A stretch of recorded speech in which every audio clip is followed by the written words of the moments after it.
Bienvenidos y bienvenidas todas y todos a este nuevo capítulo de Inventario, el podcast de Chiapas Paralelo. Mi nombre es Andrés Domínguez, soy reportero de este portal informativo. El día de hoy tenemos un muy buen tema, así que les pedimos a las personas que nos escuchen y que seguramente ya vieron el título, pues ya comprenderán con quién entrevistamos. A ella la admiro mucho, no solamente por su carrera profesional, sino que ha demostrado ser una persona sobresaliente en algo que le gusta y que es... cómo lo ha llevado del gusto a la profesión, y es algo de lo que vamos a hablar el día de hoy. También les recuerdo que Inventario pues es un podcast que se realiza con el fin de hablar de temas sociales, culturales y medioambientales de Chiapas. Ya tenemos algunos capítulos ahí arriba, los pueden consultar en Spotify, en Apple Podcast, en Google Podcast, y si lo quieren ver en YouTube está, y también en Facebook subimos un pequeño tráiler. También les recordamos que, pues que compartan el contenido y que seguramente vamos a seguir tratando esta iniciativa. Y sin más, pues vamos a introducirnos a una querida amiga, Fernanda Arenas, a quien la presento con mucho gusto. Fernanda, ¿cómo estás? Hola, muy buenas noches. Estoy súper feliz de estar acá y me siento muy honrada. Muchísimas gracias. La verdad es que nosotros estamos, bueno, en lo particular también estoy muy alegre porque estés acá, sobre todo porque, como te decía, has demostrado mucha valentía y mucho esfuerzo de pasar, como lo que estábamos diciendo, pasar del gusto a la profesión con todas las barreras, que es lo que vamos a platicar el día de hoy. Primero, para las personas que no conozcan a Fernanda, Fernanda es licenciada en música por la Unicach, si no mal recuerdo, y es ampliamente e internacionalmente conocida, y le vamos a decir por qué, de tocar la viola, pues una representante pues chiapaneca que toca la viola y que no solamente ha sido reconocido a nivel local, y no te estoy echando flores, sino así es la realidad, y pues tienes trayectoria al respecto. Pero ¿qué más que yo lo diga si tú lo puedes decir? Primero, preguntarte cómo te nació tu gusto por la música, y vamos a ir poco a poco, ¿no? Entonces, vale. Cuéntanos un poco primero. Bueno, yo tuve mi primer acercamiento a la música en el colegio en donde estudiaba, y fue a través de la marimba. Creo que... ¿A los cuántos años fue? Estaba en primero de primaria, 6 años. Creo que es algo muy típico de aquí de Chiapas, de decir que desde pequeños empezamos a tocar la marimba. Bueno, yo intenté y nunca pude, la verdad. Bueno, es que no para todos. Digo, unos somos buenos en otras cosas y otros no, pero eso está bien.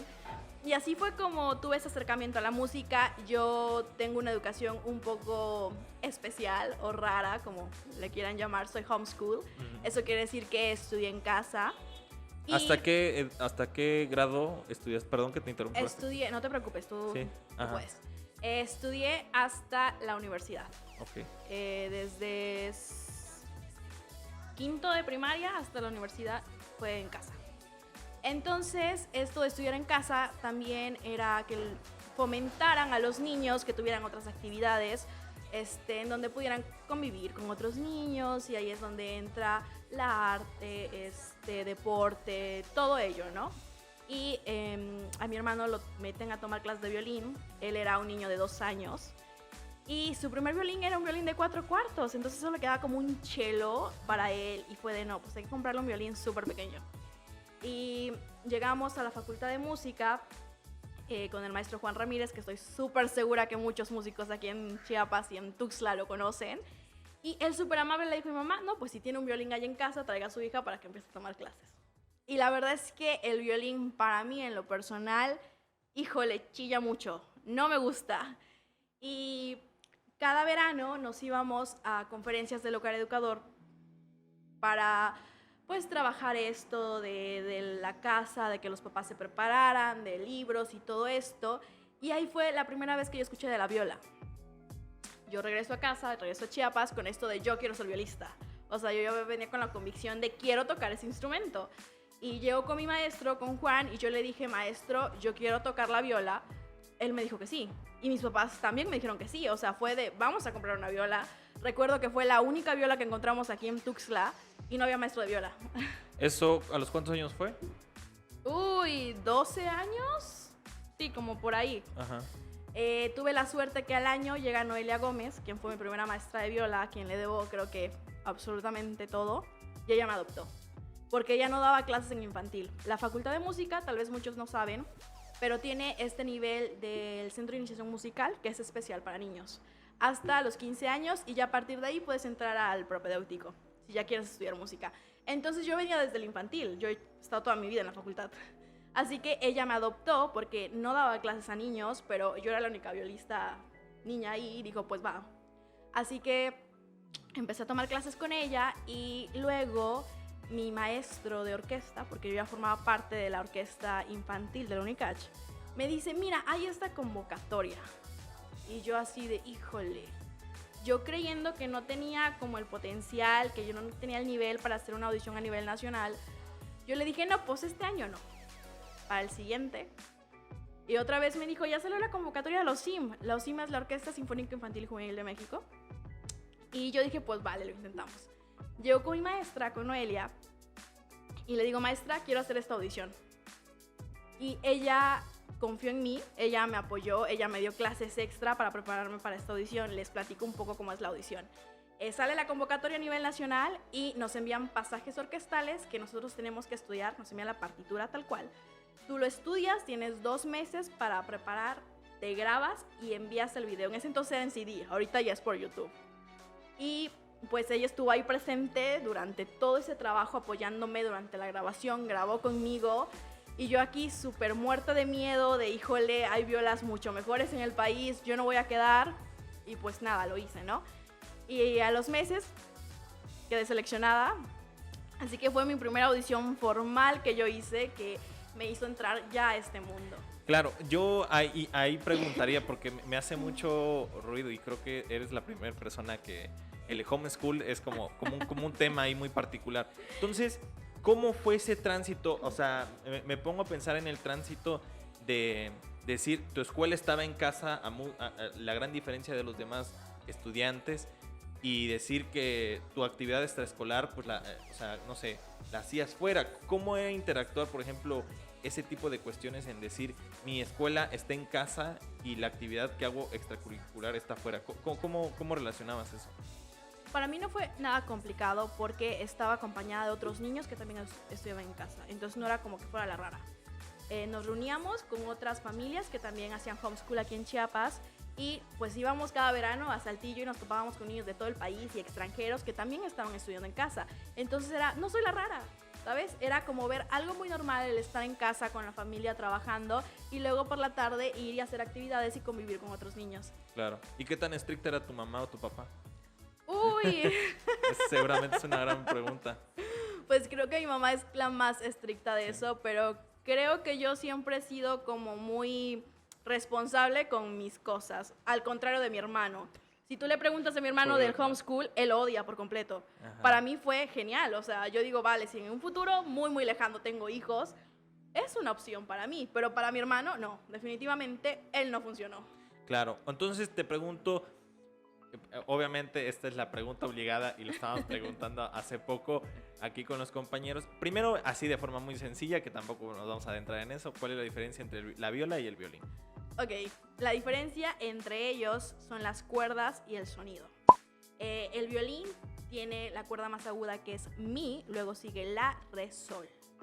La viola no tiene la cuerda mi, la viola empieza desde la, que es su cuerda más aguda, y luego la, re, sol, do, tiene una cuerda más grave.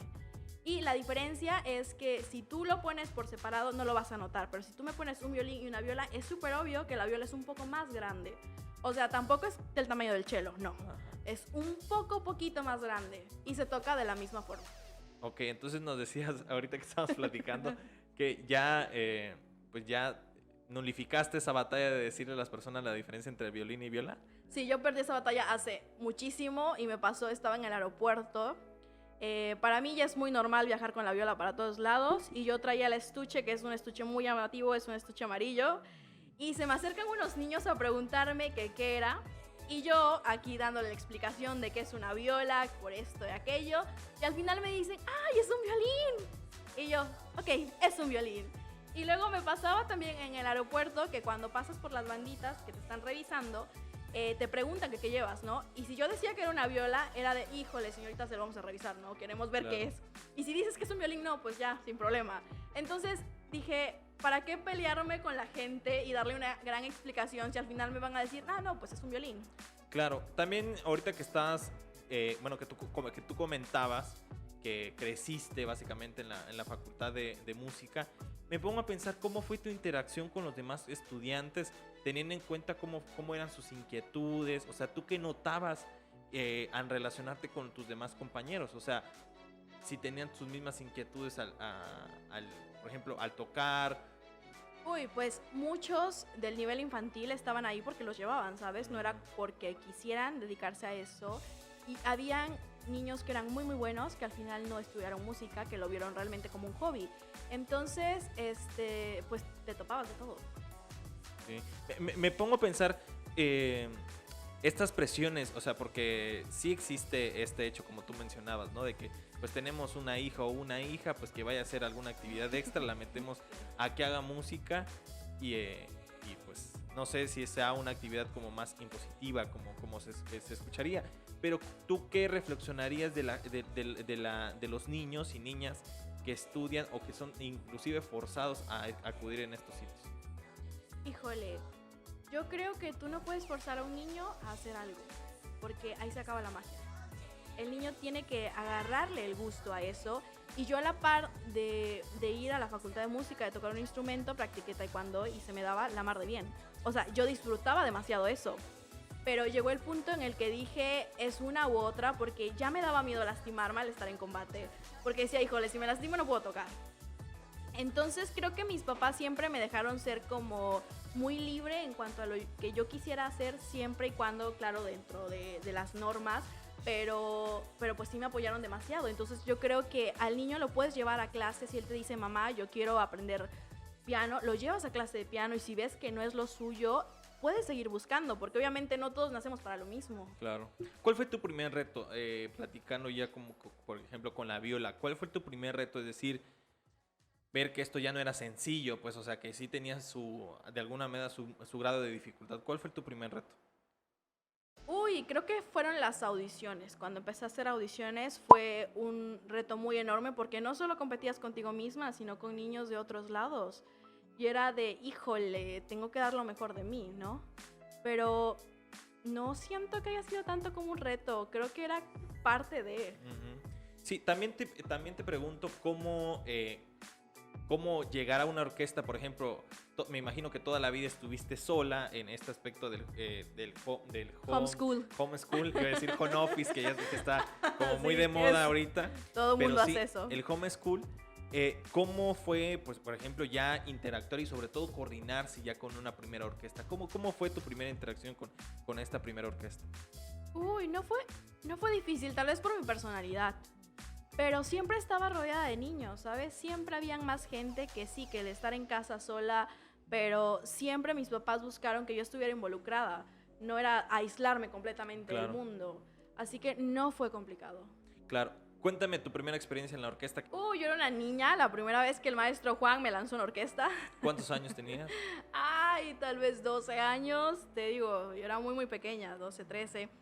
Y el hacer música en conjunto para mí fue magia, ¿sabes? Fue de, esto me gusta mucho. Me gustaba más que tocar sola. Hasta hoy día, lo mío es tocar en orquesta. Entonces, eso fue la primera vez que yo llegué a una orquesta infantil de aquí de la Unicach. Ya luego, como les comenté, fue la OSIM. Y esta OSIM es un campamento de un mes. Era en ese entonces, tristemente por los recortes se ha ido haciendo más pequeña, pero mi experiencia fue de un mes que te convocaban a estar en Querétaro. Era chamba de levantarte, tomas el instrumento, ya sea clase grupal, de sección, o tutti, que es ya toda la orquesta, y toda la semana, y solo teníamos descanso sábado.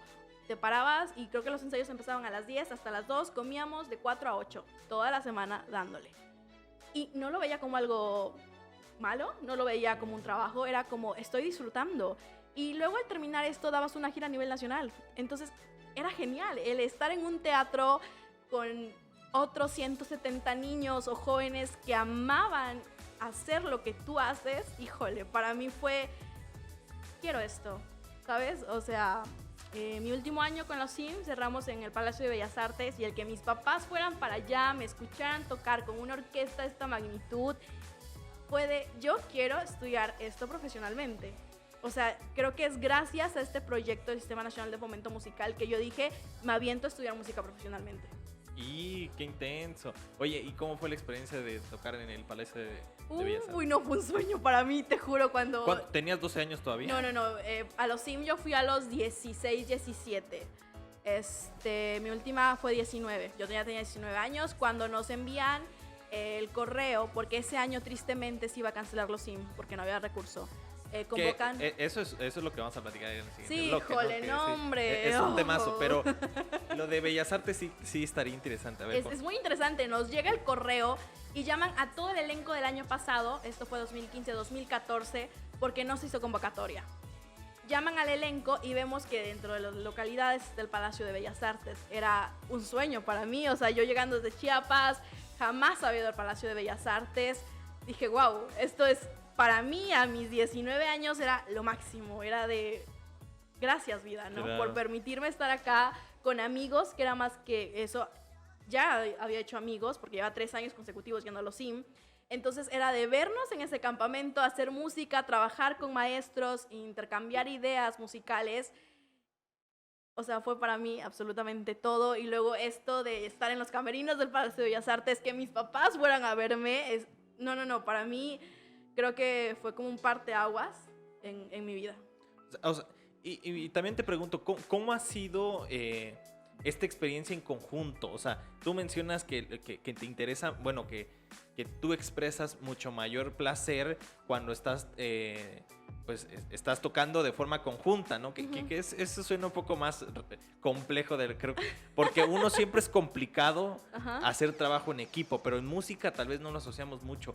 Cuéntanos cómo ha sido, por ejemplo, me imagino esta famosa palabra llamada ensamble, creo que es así. Ah, ensamble, sí, estás correcto. Que cuando de repente todos tocan, ¿cómo son esos ensayos de música con diferentes personas? Bueno, recuerdo que una vez invité a un amigo a un concierto y me dijo, ¿por qué tienen partituras? Y yo le dije, bueno, es que la partitura es como si tuviéramos un libreto. Y ahí nos viene diciendo en qué momento tenemos que hablar. Así que para nosotros no es tan difícil, ¿no? Porque tenemos una hoja enfrente que sabemos leer, que la música es un idioma más, y simplemente llegas y lo lees y sabes en qué momento tocar. Entonces no es tan complejo Claro. como tú te imaginas que es. Ay, bueno.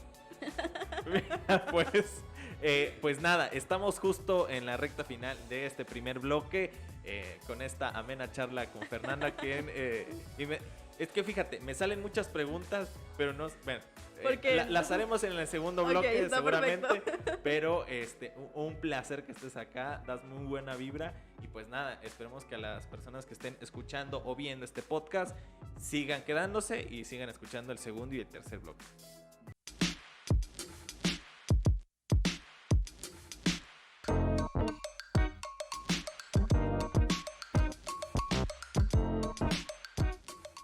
Estamos, bueno, en el primer bloque platicamos acerca, pues, de cómo conociste la música, cómo más o menos, cómo te introduciste justo a la música y vemos ahí ya ciertos rasgos de lo que vamos a platicar en estos momentos. El corte de este primer bloque, pues, estábamos platicando sobre los gustos. Yo sí me preguntaría, y creo que se me hace muy esencial decirte, tú o sea, ¿cómo es tu lista, por ejemplo, de Spotify? O sea, ¿qué es lo que escuchas en este momento? Porque de ahí nos vamos a desprender a un tema mucho más amplio, ¿no? Bueno, me pasa mucho que luego la gente cree que solo escucho música clásica por haber estudiado música pero pues no es así, escucho de todo un poco. Lo único que sí les digo que no escucho es el reggaetón, definitivamente no le llego a eso. Pero de ahí en mi playlist puedes escuchar yo qué sé, Sin Bandera, una sonata para viola, y luego te aparece salsa o cumbia. Entonces no estoy cerrada a los demás, se me fue la palabra. A los demás géneros Ándale, musicales. A los demás géneros es como todo clásico, obvio no. Pero sí, domina más esto de escuchar conciertos, de diferentes compositores. Y por ejemplo, ahorita que estoy siendo parte de una orquesta, pues ellos nos comparten links semanales que tenemos que escuchar, conciertos que tal vez nunca habías escuchado y que de repente están ahí y pues véngase para la playlist. Y parto de esta pregunta, ¿por qué? Porque aquí se viene el momento crítico de este capítulo del podcast. Sabemos que estamos en el estado más pobre del país, bueno, dentro de los más pobres del país. Y tú, pues has, de alguna forma, no intencional, pero sí te has visto, pues has afrontado muchas veces esta pared de la falta de oportunidades hacia, pues, a las personas que de alguna forma destacan en el arte. Bueno, por ejemplo, tú que eres una gran violista, gracias por corregirme. No pasa nada. Ya justo antes los iba a decir. Cómo uno va destacando y uno esperaría de alguna forma ver ciertos mecanismos para de alguna forma sustentar algunos gastos, porque no solamente estuviste en orquestas estatales, estuviste también en la de Centroamérica y el Caribe. Entonces, eso nos va diciendo, bueno, que hay un talento, ¿no? Que hay una muy famosa frase del sexenio anterior que hay talento, solo falta apoyarlo, que a mí se me hace real. Sí, que es tan real, que sí no estaba tan perdido dentro de las cosas que decía. Híjole. Pero sí me pongo a pensar en que nos hagas un poco una reflexión que tengas, digo, ya un poco más detallada de cómo te afrontaste este problema de la falta de fondos o de la falta de aportaciones hacia personas que sobresalen, pues de alguna forma en tu rubro como es la música. Uy, pues vieras que le agradezco a Coneculta porque la OSIM, la OJCA y yo me fui a un festival a España en verano del 2019 a participar. Coneculta me apoyó. Para España sí ya me topé con esto de que ya no había tanto recurso, entonces sí te podemos apoyar, pero ya no con lo que tú estás solicitando, ¿no? Y era de, híjole, bueno, ahora cómo lo hacemos, ¿no? Para este entonces yo ya trabajaba en la Sinfónica del Estado y me costeé todo yo ese verano que estuve en España. Y regreso y luego me topo con que me voy a Italia y es ahí donde digo, ¿qué voy a hacer ahora? Porque yo ya venía de haber estado un mes de aquel lado del charco y sabía cuánto dinero necesitaba, sabía los gastos, sabía que tristemente nuestro peso no vale. Entonces fue donde empecé a moverme y me topé con que no hay apoyo. O sea, sí, tal cual, no hay apoyo para personas que pasan o les sucede lo que a mí me pasó. Claro. Y por más que buscas, porque ustedes no saben, pero a Andrés yo le agradezco eternamente el apoyo que me brindó en ese entonces. Y él sabe que yo hice muchísimo ruido. O sea, yo no me quedé quieta porque yo dije, yo quiero esto y lo quiero lograr.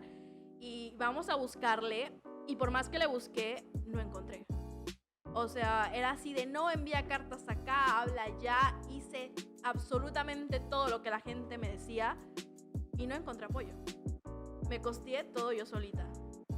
Sí, es complicado pensarlo porque a veces de repente los gobiernos tienen este discurso de no queremos más fugas de cerebro porque sabemos que existe el talento, ¿no? Por ejemplo, este caso que de repente se autoflagelan los mismos gobiernos estatales y federales en decir, bueno, él estaría mejor si estuviera aquí en México, pero uno se da cuenta de las dificultades económicas que tenemos. Y yo te conozco, o al menos de lo poco que te he conocido, no somos personas ostentosas, venimos de personas que han sumado mucho esfuerzo y que al final de cuentas a eso le apostamos. Yo sí no quiero pasar desapercibido lo de Santa Cecilia, que para ello es, no sé, un logro que a mí se me hace monumental, porque fuiste la primera chiapaneca en ese aspecto. Cuéntanos un poco cómo fue entrar a Santa Cecilia. Uy, pues... Que primero digo, tú estás siendo muy modesta, pero contextualiza a la gente qué significa Santa Cecilia. Ok, bueno, cuando a mí me llegó la carta de aceptación del Conservatorio de Santa Cecilia, yo no daba crédito porque es uno de los conservatorios más reconocidos a nivel internacional. Entonces, el hecho de que yo hubiese pasado esa audición era de, wow, esto no me puede estar pasando a mí, ¿sabes? Y yo llegué allá gracias a la OJCA. Que la OJCA para es la Orquesta Juvenil Centroamericana y del Caribe. Yo llegué a la OJCA gracias a los SIM. Yo llegué a los SIM gracias a mi maestra. Es como si todo se fue dando, ¿sabes? Entonces, en los SIM yo hice un grupo de amigos y este grupo de amigos me pasa la convocatoria de la OJCA. Aplico a la OJCA y paso mi primera audición a nivel internacional. Voy a la OJCA, hago amigos que ahora eran de otros lados, de otro continente, también de Europa y todo esto. Y hice muy buenos amigos ahí. Un amigo, él es de Panamá, cabe recalcar esto del presupuesto. Panamá tiene un proyecto y anualmente envían 5 músicos a estudiar a la Santa Cecilia con beca full. Cosa que México no tiene, cosa que no conseguí. Entonces es ahí donde dices, híjole con la cultura en nuestro país. Entonces él se había ido un año antes a Italia y yo estuve en 2019, el verano allá, pasé a Italia, fui al Santa Cecilia, me tomé fotos ahí porque yo jamás me imaginé que iba para allá. Regreso y él me dice, ¿sabes qué? Le hablé a mi maestra de ti y está interesada. Ahí te va el contacto, háblale a la maestra. Y pues dije, vamos, ¿no? O sea, la vida solo se vive una vez. Le escribo a la maestra, me dice, quiero una audición, quiero ver cómo tocas, le envié videos y luego me dijo, bueno, necesito esto para la audición porque pues no todo depende de mí, hay que hablar con el director, con los demás sinodales, con el maestro. Envío mi audición y yo dije, no, pues me voy a quedar, ¿no? O sea, estoy hablando de un conservatorio súper, hiper, mega reconocido, con un nivel muy, muy alto. Dije, esto no me va a pasar. Y recuerdo perfectamente que fue el 31 de octubre cuando me llegó el correo así de, ha sido aceptada para formar parte del Santa Cecilia y dije, wow. Pero tenías medio boleto, como decíamos nosotros, porque el otro medio boleto era costeártelo. Exacto, era, ya estoy dentro y ahora ¿cómo llego allá? ¿Cómo le hago? Claro. Y fue ahí donde empezó esta búsqueda de apoyo, búsqueda de recursos. Fue ahí donde conocí a Andrés, porque alguien me pasó su contacto, ya que yo había publicado que había sido aceptada, que era la primera chiapaneca en poder irme a estudiar a este conservatorio. Y pues la gente que me conoce de toda la vida empezó a compartir y me decía, habla con esto, habla con aquello, y me llegó el contacto de Andrés. Yo le escribo y le comento lo que estaba pasando y él súper amable hizo todo lo que pudo por apoyarme y la verdad es que hizo bastante, pero tristemente no logré un apoyo porque no hay.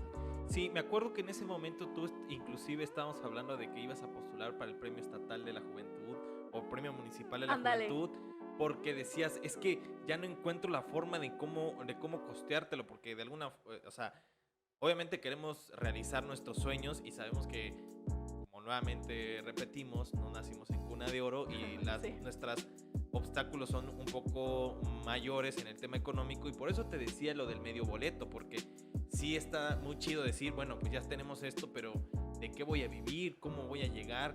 Todo estos rollos. Cuando tú mencionas lo de los apoyos, ¿a qué te refieres? O sea, ¿cómo fue tu gestión? ¿A qué puertas tocaste? O sea, toqué todas. O sea, toqué... Así puntualmente, ¿como cuál me podrías decir?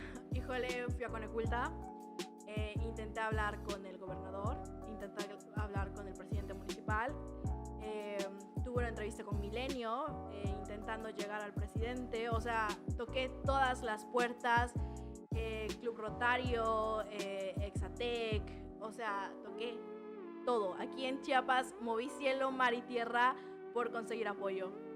Llegué con Marcela Castillo, que en ese entonces era la directora del Instituto de la Juventud. Ella me abrió las puertas, ella buscó la forma de apoyarme, pero no había apoyo. Claro. De hecho, llegué al instituto, híjole, el que está por el Libramiento, por la 24 de junio. Uh-huh. Y llego y me dice la secretaria muy no amable. Uh-huh. Es que no hay apoyo. Y si lo quieres, tienes que meter el documento hasta el siguiente año. O sea, ni siquiera me presenté, ni siquiera dije nada. Le dije, estoy buscando a la directora, tal cual. No hay apoyo, ya se cerró todo, si quieres hasta el siguiente año. Y yo dije, oh, rayos. Así es esto, o sea, así es todo, así me voy a topar con todos lados. Y así fue. No hay apoyo. Claro. Para lo que tú estás pidiendo, no hay. Y yo llegué ya con una lista de la cantidad que necesitaba. Porque te digo, tenía este amigo allá en Italia Y él me envió un documento que le enviaba a su país de cuánto dinero recibía mensualmente para poder vivir allá. Entonces yo reduje ciertos gastos para ir con algo en concreto, ¿sabes? No ir en las nubes y decir, no, pues esta me está hablando al tanteo. No, yo llevé documentos tal cual que te decían, necesito esto, cuesta esto, ¿no? Y no conseguí apoyo. Claro. Y aquí viene la pregunta nodal, o sea, la pregunta central de todo esto. ¿Por qué crees que no existe este apoyo? Tanto, y no hablemos solo volcándonos el tema económico, porque sí obviamente es un gran factor el apoyo económico, pero también he pensado esta forma de gestiones que tiene los gobiernos municipales, estatales, federales, con otras organizaciones, es decir, la capacidad burocrática que pueden llegar a tener.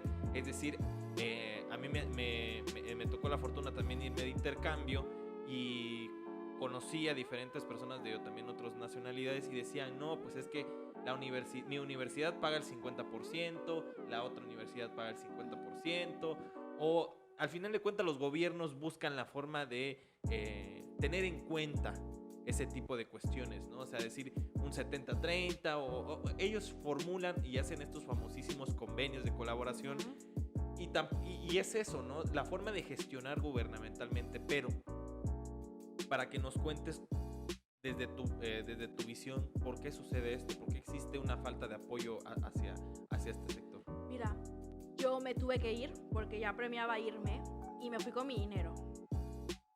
Luego me llegó la pandemia ya y tuve que regresarme en marzo, pero como no había pandemia aquí, yo aproveché. Marzo 2020, ¿no? 2020.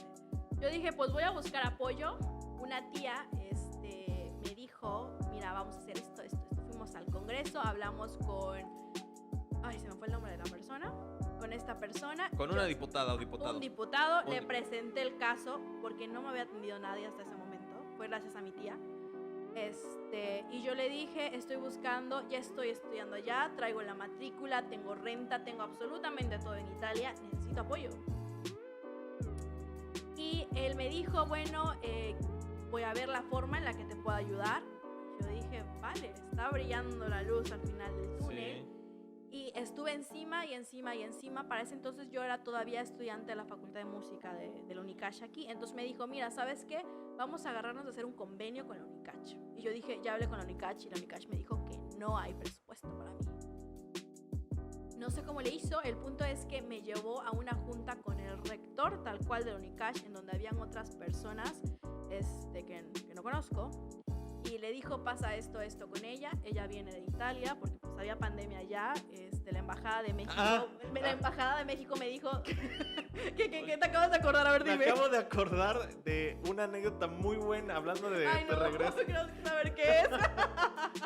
Me río porque yo me acuerdo que Fernanda también fue altamente cuestionada. Ahorita que me acordé. Sí, fui muy famosa. Fue famosa y también eso lo capitalizó, que eso es muy importante y eso no lo vamos a pasar desapercibido. Que cuando justo se desata la pandemia en Europa, Fernanda llega a Chiapas y el primer caso de COVID en Chiapas fue de una muchacha que llegaba de Italia y que supuestamente mucha gente, no sé por qué, alguien publicó que era Fernanda. Y yo me acuerdo que mucha gente fue así, el primer caso de COVID y la foto de Fernanda, hasta que salió la chica, bueno, la que fue, pero cuéntanos, bueno, abriendo un paréntesis, cuéntanos cómo fue esta experiencia. Pues yo llego a Chiapas, no había COVID todavía acá.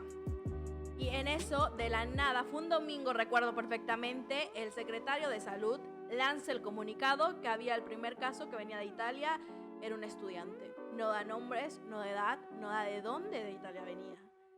Yo ya había ido a la Sinfónica a saludar a todo mundo, yo ya había ido con mi familiar, entonces todo el mundo se empezó a alarmar y el teléfono no dejaba de sonar, porque era de es Fernanda. Es Fernanda. Y yo cometí el error de escribir, no soy yo, llegué, estoy segura que no tengo COVID, todo está bien, familiares y amigos con quienes he estado, no se preocupen, no soy yo.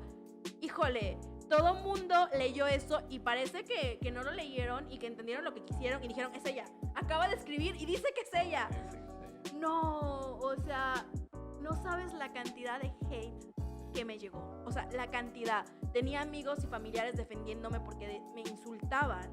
Y Y era de, ¿por qué regresaste? Te debiste de haber quedado allá, tú lo trajiste. Y yo así de, ¡ay, no soy yo! Sí.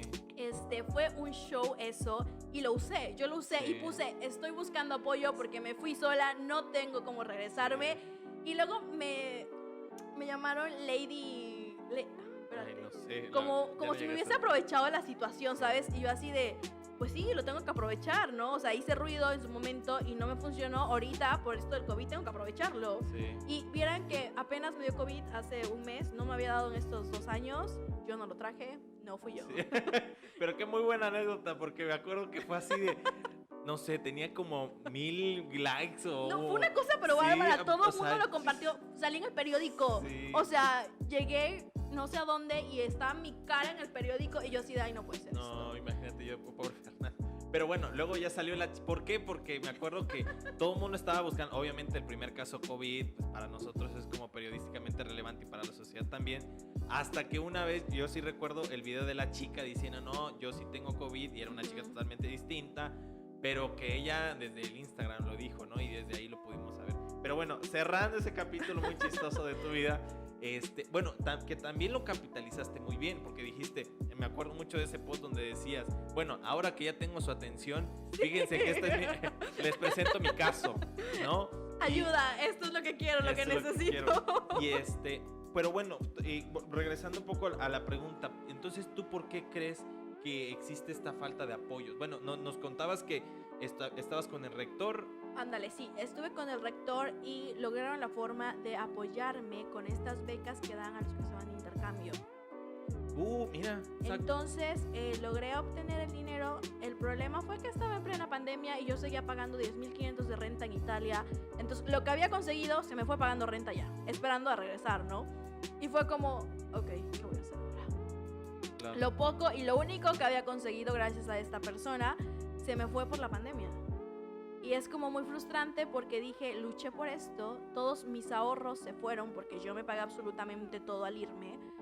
¿Y ahora cómo me regreso? Claro. Si esto no depende de mí, si hay una pandemia que arruinó absolutamente... No es como que pueda culpar a una persona y decir, por tu culpa me tuve que regresar a México, por tu culpa estoy aquí. No. Claro. Y yo ya sabía el panorama aquí, que no hay apoyo. Y me topé con otros amigos que están en el extranjero, que los conocí en los SIM, que los conocí en otras orquestas y que me decían, Fernanda, yo hice lo mismo que tú y no conseguí nada. Estoy aquí solo. Ya de... ¿qué hago?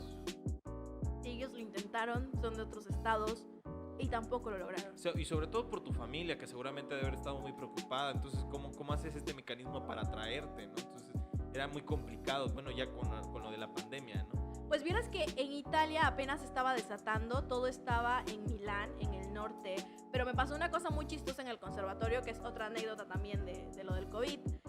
En enero empieza a sonar el COVID allá, aquí nada que ver, pero allá ya estaba sonando y el conservatorio, te digo que es tan conocido que músicos van a otros lados a hacer música, a intercambiar, y acababa de ir un grupo a Asia que había regresado al conservatorio y el director, súper tajante, dijo, ningún asiático va a entrar al conservatorio hasta que se haga una prueba. Te estoy hablando que el 90%, 70% de la matrícula son asiáticos de Santa Cecilia. Entonces fue noticia a nivel mundial. Puedes buscarlo en redes y te va a aparecer que el Santa Cecilia estaba siendo racista porque le estaba negando la entrada a los asiáticos. Así tal cual llegó el comunicado. Pues, ¿qué está pasando? Y los asiáticos estaban muy molestos porque muchos de ellos llevaban años viviendo en Italia, o sea, no habían ido a Asia y no los dejaban entrar. Yo estaba trabajando en una orquesta de dirección que era especial para la maestría en dirección que da el Santa Cecilia, entonces necesitaba una orquesta con los que los alumnos de la maestría pudieran trabajar. Entonces ese día yo entraba, creo que como a las 9 de la mañana al trabajar, era todo el día estar tocando en una orquesta. Llego al conservatorio y me dicen, es que los asiáticos no pueden pasar. Yo me fui sin hablar nada de italiano. Yo estaba aprendiendo de italiano. Y yo así de, señorita, yo soy una mexicana. Y ella me decía, es que no puedes entrar porque eres asiática. Y yo así de, ¿qué hago? O sea, ¿qué hago? Y no llevaba el pasaporte de, aquí está, de que soy mexicana. Y ella no llevaba mi IFE en ese momento. Claro. ¿Cómo le demuestro que sí soy mexicana, no? Y yo intentándole hablar en español. Y la señorita de, no vas a pasar porque los asiáticos no pueden pasar. Yo de, ¿qué hago? tuve la suerte que mi roomie venía bajando y yo no sé qué le dijo, se peleó con ella así de, no, ella es mexicana, ella no es asiática. Y yo así de, sí, le estoy diciendo eso, señorita. El punto es que me dejaron pasar. No, o sea, a la tarde que yo subí a estudiar, al conservatorio tenía cubículos a los que tú puedes accesar a estudiar. Me dice la señorita que me da las llaves, oye, a ti te confundieron con la asiática, ¿no? Y yo así de, ay no, qué oso, no puede ser.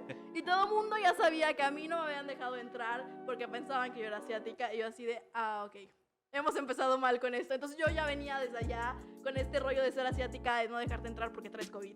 Y me topo aquí en Chiapas que también me estaban juzgando porque era la primera chica que traía el COVID aquí. A Chiapas, pero y qué intensa tú.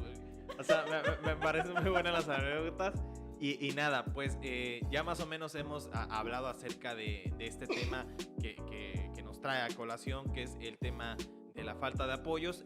Vamos a cerrar este segundo bloque que se nos fue como agua, y el tercer bloque pues hablaremos ya un poquito más a profundidad de algunas cosas, pero pues nos estamos divirtiendo, que es lo importante. Sí, aquí también gracias. se ve el buen ánimo que se tiene sobre este capítulo. Y nada, ahorita regresamos.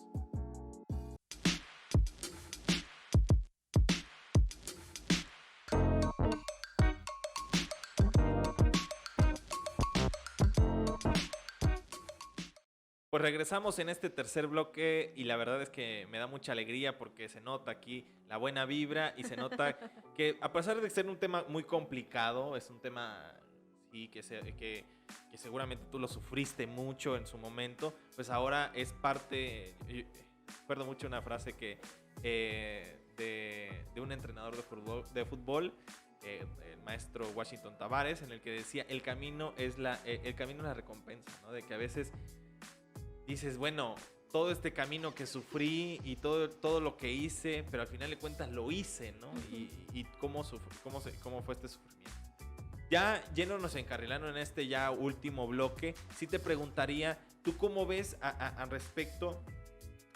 Pues hemos platicado que para gustos colores, o sea, tú mismo lo decías, ¿no? De que la música clásica, la música de orquesta, pues sí, tal vez tiene un poco de menos auge en este momento, pues porque obvio se ha diversificado la cantidad y los medios para escuchar diferentes músicas.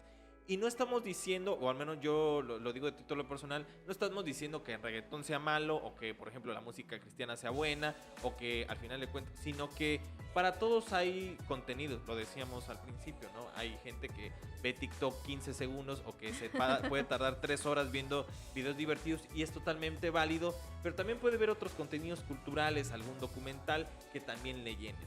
Ahora, ¿tú cómo crees que se necesitaría? Ya hablamos de la parte gubernamental, un poco de la falta de apoyos, pero también es un tema un poco más integral, ¿no? ¿Tú cómo lo has visto, por ejemplo, el tema de las familias, de incentivar este tema, no solamente de la práctica de la música, sino también la escucha de cierta música? ¿Tú cómo lo ves? Híjole, lo veo muy triste, porque no es algo que se fomente, no es algo que entre la familia o que desde casa te enseñen a ir un domingo, un viernes o un sábado a escuchar una sinfónica. Tú misma la decías, o sea, las entradas son relativamente muy baratas, ¿no? 20 pesos. Ándale, entonces es como de puedes ir a la sinfónica a escucharla a 25, 35 pesos y vas a escuchar un concierto. Si vas al cine, ¿cuánto te gastas? 250, 300 pesos. Entonces, te puedes dar el espacio de ir, escuchar, fomentar la cultura, y estoy segura que vas a salir de un muy buen ánimo de un concierto. Claro, y darle la oportunidad. O sea, tenemos la idea de que simplemente por decir música clásica es aburrido. Es aburrido. O me voy a dormir. Ajá, sí. Exacto, es lo que estamos platicando en este momento. Pero no necesariamente, o sea, hay que pensar que, como decía muchas personas, hay que dejar semillas, ¿no? O sea, de que tal vez en algún momento le despierta la píldora y de repente ya a alguna persona que no lo vio tan... Y así se va a ir dispersando, ¿no? Tal vez no necesariamente ese niño, pero sí tal vez el hijo de ese futuro hombre o mujer que se tenga, sí llegue a incentivar o le llegue a gustar. Y sobre todo porque, te digo, o sea, por algo se han inmortalizado mucho la música de orquesta, porque sí ha significado un cambio trascendental en la música contemporánea, ¿no? ¿Tú cómo ves al respecto? Pues es que creo que si sigue vigente, que si lo seguimos escuchando es porque algo tiene, ¿no? Claro. Es magia en su estado más puro esto de llegar y poder transmitir a la gente y que la gente disfrute este concierto. De eso se trata la música, para eso somos artistas, para transmitir lo que sentimos. Entonces, tú como público no puedes llegar con esto de, ay, es que me voy a dormir, ¿sabes? Es que es aburrido, o a mi hijo no le va a gustar, porque no sabes si el día de mañana ese niño va a estar ahí parado, ¿sabes? O no va a estar ahí parado, pero va a ser un hobby y lo va a salvar de adicciones, lo va a salvar de problemas, va a ser su escape. No sabes de qué forma tú puedes ayudarlo a él o te puede ayudar a ti. Claro. Entonces, no está chido esto de que nos cerremos a decir, ay, es que qué flojera ir a escuchar a la sinfónica. O ¿a poco hay sinfónica? Porque me ha pasado eso. Ajá. Perdón que te interrumpa, pero tú lo comentamos al principio del primer bloque, ¿no? De que tal vez hace poco se hicieron algunos esfuerzos visibles, ¿no? Por ejemplo, el cinema sinfónico, al cual sí llamó mucho la atención, en el que tú decías, ¿a poco hay una sinfónica en Chiapas, no? Sí, cuéntanos esa experiencia. Sí, pasó demasiado porque había muchísima gente aquí en Chiapas que no sabía que tenía una sinfónica, hasta que de repente se empezó a lanzar esto del cinema sinfónico, el rock sinfónico, y veíamos al teatro llenísimo. Función tras función era full. Y la gente estaba súper animada y había gente que no sabía que existía esto. Entonces creo que proyectos así sí nos ayudan a acercarnos a la gente y que la gente conozca y que vaya agarrando como este amor a la orquesta, a la música. Sí, claro. A mí me queda muy claro que no nos podemos desvincular a algo tan importante y que sí debería existir una estructura un poco más integral al respecto de una figura tan importante como es una orquesta, porque de alguna forma lo hemos hablado, ¿no? Tener una orquesta, tener un grupo de teatro, también da una cierta visión de lo que la sociedad le importa, ¿no? Imagínate si de repente mañana, que no tenemos nada en contra de reggaetón, pero tengan un grupo de reggaetón y no una orquesta, dices como que, ¿cuál es, o sea, a qué le tiramos, ¿no? Entonces, ¿qué pasó acá, no? ¿Qué pasó acá? Y no porque sea malo, sino porque cuál es el interés o qué es lo que se está moviendo. Y sí, este paso hacia la cultura o de alguna forma a esta parte de la representatividad de la cultura, sí es muy importante porque al final de cuentas se dispersa esas ganas de estar en la orquesta, de escucharla, y aunque sean pocos, porque es una realidad que en estos momentos son muy pocos, sí pueden existir buenos ejemplos como el cinema sinfónico y el rock sinfónico que se tuvieron, pero obviamente se necesita ya a partir de ese ejemplo sí generar otras expectativas. ¿Tú cómo verías ese camino de alguna manera o alguna solución como para incentivar un poco más, pues, escuchar la orquesta e inclusive ser parte de una orquesta? Creo que sería genial el poder darle más difusión a nuestra sinfónica, porque no todos los estados... Porque aún existe. Exacto, y porque no todos los estados tienen una sinfónica. Creo que la gente no sabe esto. Pero hay estados del país que no tienen el presupuesto para una sinfónica. Y aquí en Chiapas se ha luchado tanto, pero tanto por la sinfónica, porque se vuelva profesional, porque sean trabajos dignos, porque no lo es. Y en este momento la sinfónica es como un hermoso barco a la deriva, ¿sabes? Pero si en años anteriores, si no mal recuerdo, 2017, 18, se intentó desintegrar a la sinfónica, y fue gracias a la sociedad que se mantuvo. Fue gracias a ellos que tenemos sinfónica hoy en día. Entonces, la sinfónica es para el público, es para los chiapanecos, para eso está, para que vayan, para que lo disfruten, para que pasen un buen momento en familia. Y sí, se necesita más difusión de parte de Coneculta, de parte del gobierno, porque no se le da. Porque salen los carteles y la gente no se entera. Vale, ¿y dónde está la radio? ¿Dónde está la televisión? ¿Por qué no se usan esas herramientas para que más gente conozca nuestra sinfónica? Porque si llega más gente, ok, el gobierno va a decir, vale, pues podemos invertirle a la sinfónica, ¿sabes? Porque la gente se está interesando, porque le gusta, porque tenemos teatros llenos, porque tenemos conciertos cada 15 días.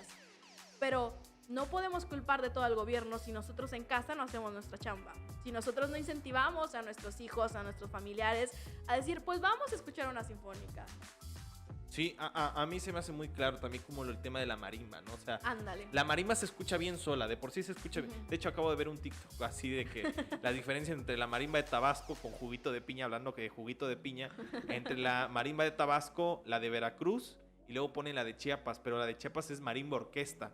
Entonces, en ese momento se escucha. Y aparte de que juguito de piña para mí es un emblema. Pero sí es esa gran diferencia. O sea, tú escuchas a la marimba normal y escuchas a la marimba orquesta y dices. O sea, es una experiencia muy completa escuchar una marimba orquesta, al menos así lo veo yo. Ahora, ya platicando de algunos casos que tú nos mencionabas, ¿tú cómo visualizas o tú cómo contemplarías, por ejemplo, la presencia de la orquesta y sobre todo teniendo en cuenta todo el bagaje que has tenido no solamente a nivel local, nacional, internacional? ¿Tú qué crees que sería la pieza clave para fomentar ya pues esta apropiación de una orquesta, de tocar un instrumento? Cuéntanos un poco. Híjole, pues creo que es un trabajo en conjunto desde la sociedad hasta gobiernos para que en un futuro se fomente la cultura, para que en un futuro tengamos teatros llenos, para que en un futuro hayan más niños que quieran. Pero aquí viene el problema que yo veo. Voy a mencionar a la Azteca, que fue un proyecto, un semillero de jóvenes, ¿sabes? Tengo muchos amigos que nacieron ahí. El problema es cuando sales de la Azteca, ¿y a dónde vas? Si no tenemos campo laboral, ¿sabes? Si no hay más orquestas en el estado en donde tú te puedas ir a trabajar. Entonces si dices, vale, voy a estudiar música y luego, ¿a dónde me voy a trabajar? Y luego te topas con una orquesta que no está muy bien remunerada, una orquesta a la cual no le dan difusión, una orquesta que sobrevive gracias al apoyo de los músicos, gracias porque ahí están día y noche. Sí. Entonces están como los dos lados, ¿sabes? Está este lado de sí, tú como sociedad decir, bueno, voy a ir a escuchar a la Sinfónica en el próximo concierto que tengamos. Y también tú como gobierno decir, ok, tengo una sinfónica, vamos a invertirle a la sinfónica. Tengo una facultad de música, vamos a ver la forma de crear más trabajos para esa facultad de música y aplica para todas las artes.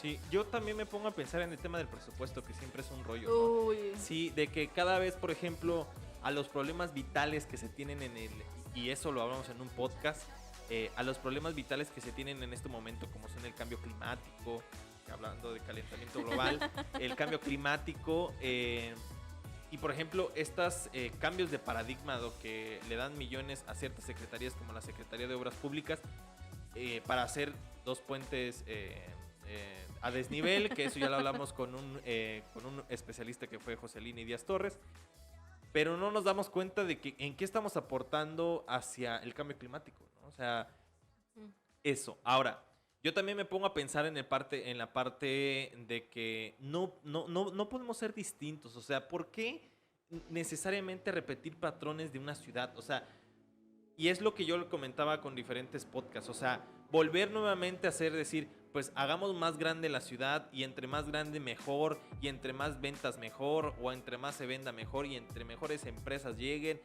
mucho mejor va a ser. Pero nos damos cuenta de la realidad de que la gente tal vez no ha cambiado tal vez su modo de vida y eso es muy complicado. También y desde la repartición del presupuesto, y eso también es un tema bien importante que también tiene que ver con el Congreso del Estado, ¿no? Si hablamos de cambio climático, ¿no? Y hay una Secretaría del Medio Ambiente e Historia Natural y cada año le reducimos el presupuesto, pues ¿cómo va a combatir el cambio climático con cada vez menos recursos? Y yo me imagino que con el Culta también es un dilema que se mueve todos los días y decir, pues es que a veces inclusive el apoyo no sale de parte de ellos y no porque no lo obtengan, sino porque al final de cuentas nunca se lo dieron, ¿no? Y eso también tiene que ver con una cabeza central de cómo visualizas y cómo de alguna manera buscas hacer repartir ese presupuesto de alguna forma más equitativa y romper el paradigma, ¿no? Yo siempre soy de la idea de que obviamente al principio sí va a ser mucha bulla, pero se puede romper el paradigma. O sea, decir, vamos a cambiar estas ideas de invertir más en lo que tenemos y, por ejemplo, invertirlo, como tú dices, en una orquesta, en crear tal vez un movimiento cultural distinto que lo necesita Tuxtla y que tal vez lo necesita todo el estado. No sé, me pongo también a pensar muchas cosas del mercado laboral, ¿no? Nosotros lo vivimos férreamente y seguramente tú también, pero por eso es tan importante que esté Fernanda el día de hoy y le agradezco que esté aquí, porque es una chica que no se ha dejado vencer y que al final de cuentas ella ha dicho, bueno, pese al gran reto que significa la economía en estos momentos y pese al espaldarazo que le pudieron dar las instituciones, yo tengo que al final de cuentas cumplir mi sueño o al menos realizarlo, porque el talento lo tienes y si no, no estuvieras en las diferentes orquestas a las que te han invitado. ¿Cómo te sientes al respecto? Uy, un poco frustrada, pero también soy muy terca. Creo que esa es la razón por la que he logrado tanto. Porque cuando quiero algo, es de lo quiero, ¿sabes? Vamos detrás de ello. Si se puede hacer, vamos a hacer hasta lo imposible por ello. Y así es como he logrado absolutamente todo. Trabajando, ahorrando y decir, venga, vámonos. Entonces, no me voy a quedar quieta todavía. No estoy lista para eso. La magia, para mí, tal vez se acaba en los 30, porque muchas orquestas, instituciones ya no te aceptan después de esa edad. Entonces, tengo todavía unos años para seguir luchando por lo que yo quiero. Ahora el mundo es un caos por el COVID, sí, pero eso no va a decir que, vale, Fernanda se va a quedar quieta aquí en Chiapas y va a dejar de hacer cosas. Que no está mal que esté en Chiapas, está genial, estoy disfrutando mucho la estancia aquí, pero hay un mundo allá afuera que me llama. Claro, y que recientemente te acaban de nombrar, Viola, en la orquesta... Sí, hice una audición a nivel nacional para la Orquesta Sinfónica Esperanza Azteca en colaboración con la Orquesta de las Américas, la OA, y he sido aceptada, entonces estoy muy muy feliz porque ahorita empecé a tomar clases con un maestro de España, estoy trabajando en ello, entonces estoy buscando la forma de seguir estudiando, de seguir participando en todos estos encuentros en orquestas, que es lo que amo, de no quedarme quieta, de sí estoy en Chiapas, pero venga, vamos a seguir la forma de seguir avanzando. No, me quedo con muchas ideas, Fernanda. Ya estamos cerrando este tercer episodio. Te agradezco infinitamente de tu presencia. Gracias a ti, en serio. Y no solamente porque no nos quedamos con la idea de que pues estos podcasts pues sí se hacen de alguna forma. La intención es ser reflexivos, ¿no? Y el análisis que podemos llegar a dar. Pero justo tal vez en este episodio un poco más tranquilo, pues es dar una idea de esperanza, sobre todo a las personas que pues al final de cuentas se resignan ante el panorama tan sombrío que tenemos. Es que es muy triste, mucha gente que dice, no, lo voy a intentar. Y es de, no, inténtalo, te vas a estallar, te va a doler, pero al menos vas a decir, lo intenté, ¿sabes? Claro. Fui, hice esto, lo logré. Y me han escrito varias personas para preguntarme, oye, ¿cómo le hiciste para irte? O me quiero ir, ¿qué me recomiendas? Y yo así le digo, pues yo hice esto, te recomiendo esto. Algo que le recomiendo a toda persona es salgan de Chiapas. No les digo, tomen la maleta y váyanse. No, busquen oportunidades, hablando musicalmente, orquestas, festivales, en cualquier parte. Te abre las puertas. Eso fue lo que a mí me abrió las puertas, fue los SIM. Fue salir de Chiapas, conocer otras personas. Entonces... ese es el chip. Y que seguramente entre tus compañeros, como tú lo decías al principio, hay mucho talento. Hay demasiado talento. Tengo amigos que son demasiado buenos y que también le están talachando para estar en el extranjero, que están estudiando en otras partes del país. Y digo, vale, yo también los admiro. Claro. Pues nada, terminamos este tercer bloque y yo la verdad hasta le regalo un aplauso porque la verdad es que Fernanda, no, hombre, eres, gracias a mira, ti. A todo el staff del día de hoy le regalo un aplauso a mi querida Fer. Porque gracias, pues, la verdad gracias. yo sí te lo reconozco y te digo, te admiro muy férreamente. Sí, yo creo que faltaría mucho por platicar. Pues por mí encantada de venir cuando tú me vuelvas a invitar. Tiempo tenemos. Muchísimas gracias. Y nada, pues el día de hoy, nada más para cerrar, ¿alguna red social en la que te puedan buscar? Claro que para sí. ya no reclamarte por traer el COVID a Chiapas. Claro. Yo tengo un negocio propio, voy a hacerme aquí publicidad, soy emprendedora. No, claro. Vendo accesorios para cuerdas, todo lo que tenga que ver con violín, viola, cello, contrabajo. Hago envíos a todo el país y de igual forma para saxofón y clarinete. Me encuentran en Facebook como Fernanda Arenas, en Instagram como fernanda.violista. Ok, pues ahí ya saben, ahí pueden ir con ella. Yo siempre la veo de muy buen humor y la escucho siempre de muy buen humor y eso es bien importante.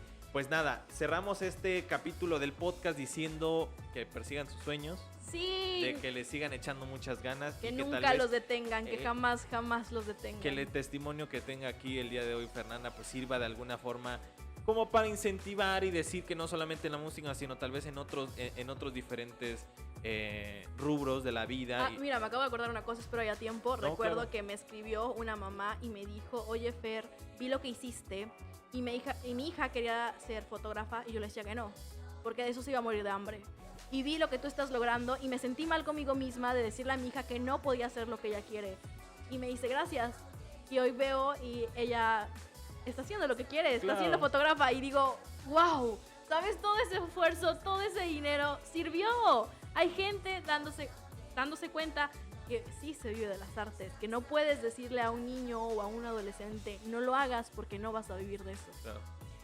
No, interesantísimo. La verdad es que faltan las palabras para demostrarlo, que no nos sobran. Yo sí nada más cerraría con estas conclusiones y decirle a las personas que pues, este episodio del podcast lo pueden escuchar en Spotify, en Apple Podcast, en Google Podcast y lo pueden ver en YouTube, que ahí vamos a poner algunas fotos de Fer siendo una trotamundos, que también le vemos ahí. Y nada, recordarles que existe ya una lista de reproducción en YouTube de esta primera temporada que tenemos de Inventario y que en lo personal a nosotros nos está llenando mucho. El día de hoy le agradezco mucho a Gustavo Coutinho que nos ayudó, a José Domingo que también estuvo el día de hoy y pues nada, les agradecemos infinitamente y así espero que nos veamos en la próxima emisión de este podcast.